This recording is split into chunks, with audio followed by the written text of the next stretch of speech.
Bom dia, alunos do sétimo ano, tudo bem com vocês?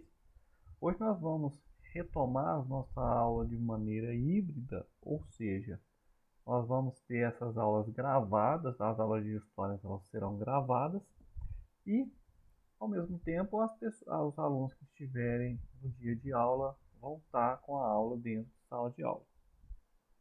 Então, nessa semana eu tenho um recado para vocês. Na próxima segunda-feira, no dia 26, nós vamos estar realizando uma atividade avaliativa no valor de 7 pontos. Então, hoje nós estamos encerrando o nosso livro número 4, e aí eu vou corrigir aqui os últimos exercícios e vou passar algumas orientações à tarefa de vocês. Tá legal? Então, nesse primeiro momento, nós faremos a correção dos exercícios para finalizar. Pessoal, isso aqui esses exercícios eles são legais para lembrar aquilo que nós assistimos, aquilo que nós estudamos ao longo desse bimestre. Né? Então a gente já está aí encerrando o bimestre, né? Estamos caminhando para o final. Lembrando que a partir de maio nós vamos estar aí utilizando o livro 2, tá bom? Então eu peço que todos os alunos completem os seus livros, completem suas atividades, façam-as. E lembrando que nós já tivemos um trabalho valendo 10 pontos, agora nós teremos um trabalho valendo 7 pontos e em seguida fica aí 3 pontos e esses pontos são destinados aos pontos de participação.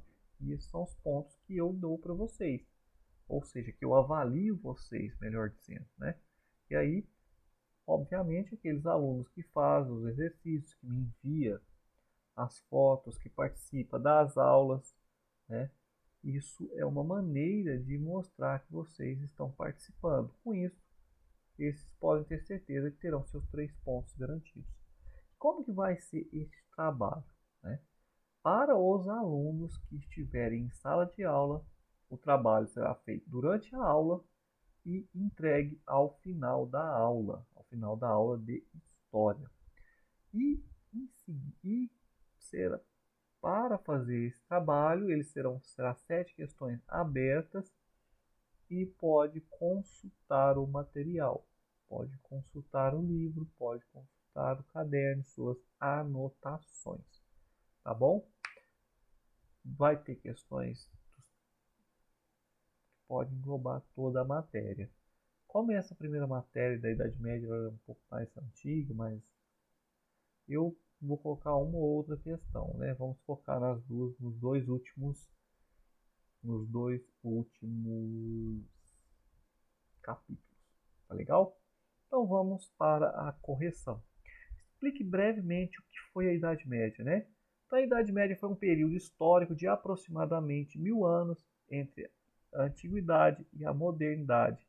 Ela é dividida em dois períodos: a Alta Idade Média, que vai do século V até o século XI, e a Baixa Idade Média, ocorrida entre os séculos XI e século XV. Então, aí, entre o século V e século XI, a gente tem ali como principal característica uma sociedade feudal, né? Uma idade média feudal, uma idade média caracterizada principalmente pela, pela vida no campo, né? Que é o feudalismo que nós estudamos logo na primeira matéria. Na segunda metade, na Baixa Idade Média, a gente tem um ressurgimento urbano, ou renascimento urbano. Né? É o período ali que as cidades vão se ressurgir até a gente chegar ali no século XV, onde vai dar o início à Idade Moderna, tá bom? Cite fatos importantes que aconteceram na Idade Média. Então, várias mudanças aconteceram durante a Idade Média. Podemos destacar o aparecimento do modo de produção feudal, o desaparecimento da noção de cidadania romana, que a gente viu lá no ano passado, né? Aquela ideia de cidadania romana, e o auge das culturas teocêntricas, como o islamismo e o cristianismo, em vez da cultura clássica. Então a gente tinha a cultura grega clássica, né? Ela entra em declínio E aí a gente vai ter aí uma cultura teocêntrica, né? Tanto o islamismo de um lado como o cristianismo do outro. A gente pode citar aí na Idade Média, a gente tivemos várias coisas, né? Quais são outros acontecimentos importantes? A gente teve aí a peste negra, né? Uma pandemia que dizimou grande parte da população europeia, né? Vários outros aspectos, né? Que é uma sugestão. É possível que vocês possam destacar outras questões em relação à Idade Média, né? A gente tem o domínio da Igreja Católica em relação à Europa, né? Ela dominava os aspectos culturais. Então, quem fosse contra a Igreja Católica era perseguido, né? Então, são vários aspectos aí que a gente pode citar em relação à Idade Média. O que eram as feiras medievais, né? Essa matéria. As feiras medievais foram uma das atividades comerciais mais importantes desse período e atraíam mercadores de toda a Europa. Qual era o papel da igreja durante a Idade Média, né? A Igreja Católica tinha um patrimônio significativo. Ela foi grande responsável pelo pensamento social e cultural na época. Seu poder era tão grande que influenciava até a própria monarquia. Exatamente, né? A Igreja Católica ela tinha um poder imenso. Ela controlava os aspectos culturais, os aspectos artísticos, os aspectos intelectuais, a própria educação, ela é muito pautada nos valores da Igreja Católica, né? Então, a Igreja Católica ela era essencial, ela era fundamental. Quais fatores possibilitaram as grandes navegações? As descobertas geográficas de portugueses e espanhóis na África, América e Ásia ajudaram os europeus a conhecer mais o planeta. Espanha e Portugal criaram vastos impérios coloniais cujas riquezas estimularam o comércio mundial. As técnicas de navegação progrediram e, em virtude da generalização da bússola e do aperfeiçoamento do astrolábio, foi possível orientar-se à noite nos mares, né? Então, esses são os fatores que possibilitaram as grandes navegações. A gente pode citar também, se a gente quiser destacar, que a Europa, né, que a Espanha e Portugal, que eles foram pioneiros, Portugal e Espanha, pela localização geográfica deles, também é um aspecto que eles já estão de frente para o oceano, né? Então, isso possibilitou eles a se lançarem em alto mar, né? E eles já tinham, Portugal já tinha um estado-nação desenvolvido, né? Já tinha estabelecido essa relação de rei, né? Tudo tá definido ali, essa centralização poder, essa centralização do poder na mão de um monarca. E isso possibilitou essa organização do Estado, né? Facilitando eles se lançarem em alto mar, sendo pioneiros. Onde viviam os maias, os astecas e os incas? Então a gente pode perceber aqui que nós estudamos nesse princípio, nós estudamos muita matéria, né? A primeira matéria a gente estudou a Idade Média, e são 1000 anos de história. A partir do século XVI a gente começa a estudar as grandes navegações, nós estudamos o pioneirismo espanhol, o pioneirismo português e, e Espanha também, né? Os dois países aí que se lançaram em alto mar.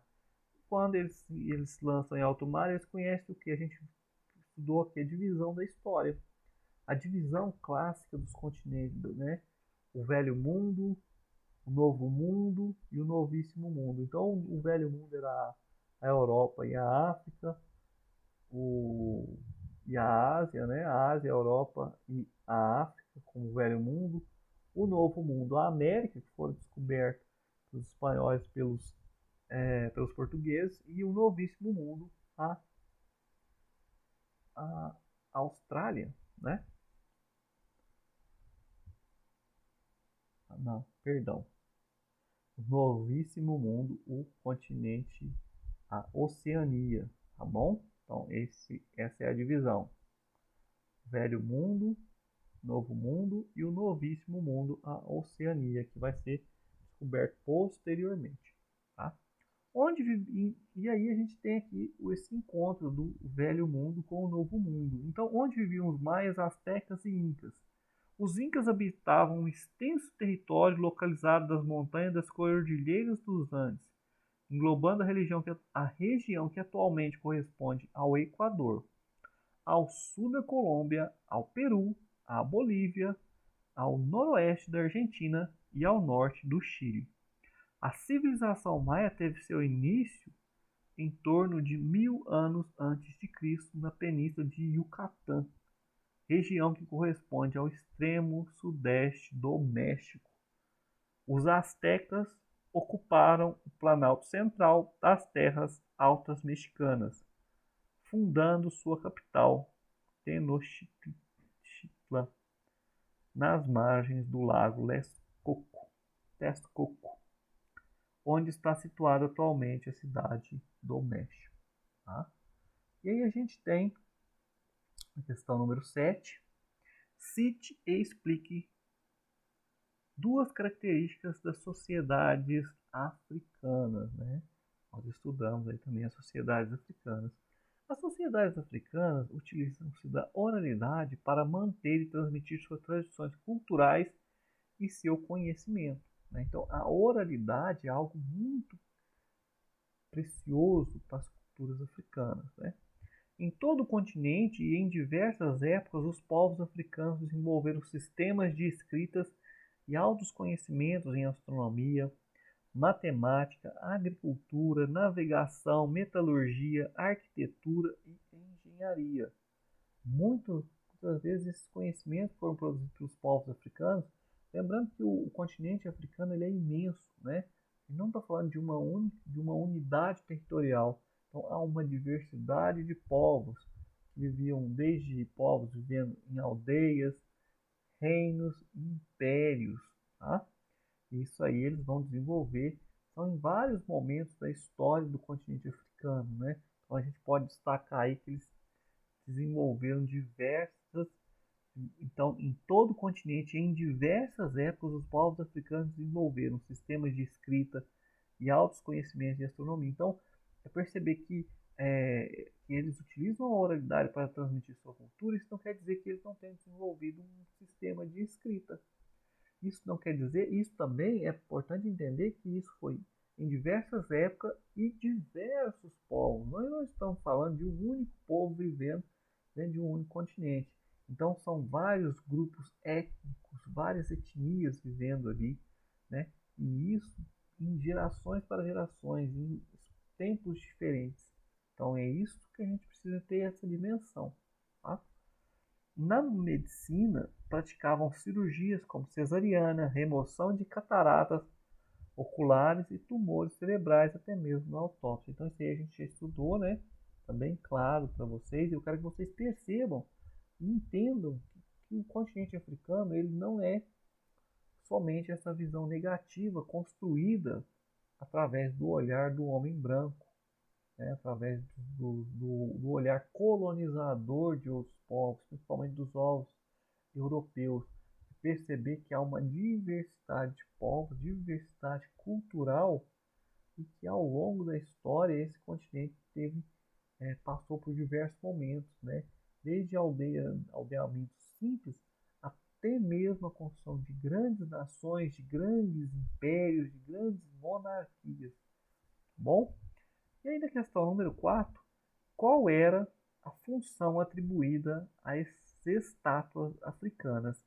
Então elas podiam representar ancestrais que eram evocados nos rituais para resolver situações de dificuldade. Elas eram guardadas nas cabanas em memórias aos antepassados, podiam ainda revelar o pertencimento a uma tribo específica, refletindo suas características e peculiaridades. Na questão número 9, qual a importância da oralidade para as sociedades africanas? Então, a oralidade representa um elemento para a transmissão e preservação da tradição e da sabedoria dos povos, pois, por meio dela, esses conhecimentos são transmitidos de geração para geração ao longo dos séculos. A oralidade é complementada por ritos e símbolos, mas sem a palavra e a tradição, eles se tornam ininteligíveis e ineficazes. Então, a oralidade ela é de extrema importância para os povos africanos. É ela que transmite o conhecimento das gerações antigas para as novas gerações, tá bom? E elas também, os povos africanos, eles carregam também um certo simbolismo, né? E esse simbolismo, ele também, ele vai muito na questão de sem a oralidade ele perde o significado, tá? Então por isso que a oralidade ela é muito importante. Aí a gente tem a questão número 10. A África, historicamente, é um continente de riquezas, de muita riqueza científica e cultural. Explique essa afirmação. Pessoal, é um continente de muita riqueza científica e cultural. Com certeza, né? A gente já viu aí na questão número 7 como que o continente, né, em diversos momentos aí desenvolveu o conhecimento da astronomia, matemática, agricultura, tá? Navegação. Então, são vários aspectos que a gente pode evocar. Então, em todo o continente, em diversas épocas, os povos africanos desenvolveram sistemas de escrita, altos conhecimentos em astronomia, matemática, agricultura, navegação, metalurgia, arquitetura e engenharia. Na medicina, praticavam cirurgia cesariana, autópsia, passando pela remoção de cataratas oculares e tumores cerebrais, conheciam e aplicavam vacinas contra varíolas e outras doenças, construíram cidades belíssimas e centros urbanos que abrigavam grandes bibliotecas em Timbuktu e os maiores lucros eram obtidos com o comércio de livros. Então, em vários aspectos, aí, como foi citado, né, percebam que são em várias épocas, em diversos momentos do continente. E aí, para a gente encerrar, quando o Mansa Sundiata assumiu o poder em Mali, qual região ele adotou? Então, os soberanos de Mali se converteram, os soberanos de Mali se converteram ao islamismo, porém, crenças tradicionais foram mantidas no reino. Tá bom, pessoal? Então aí a gente tem 11 questões, aí está a correção e a gente vai voltar daqui a pouco, na próxima aula, com uma atividade aí para vocês estarem fazendo. Tá legal? Por enquanto é só. Bons estudos e nos vemos aí. Não deixe de me mandar a tarefa. Há sempre há sempre pontos de participação e não deixem de corrigir essas questões, porque isso aqui pode ser fundamental para vocês fazerem o trabalho de vocês, tá bom? Então, tá aí, passando aí para a gente finalizar aí o exercício. Então, dia 26 a gente tem um trabalho avaliativo. Na semana seguinte a gente começa o livro 2, tá bom? Então, tchau, tchau, pessoal.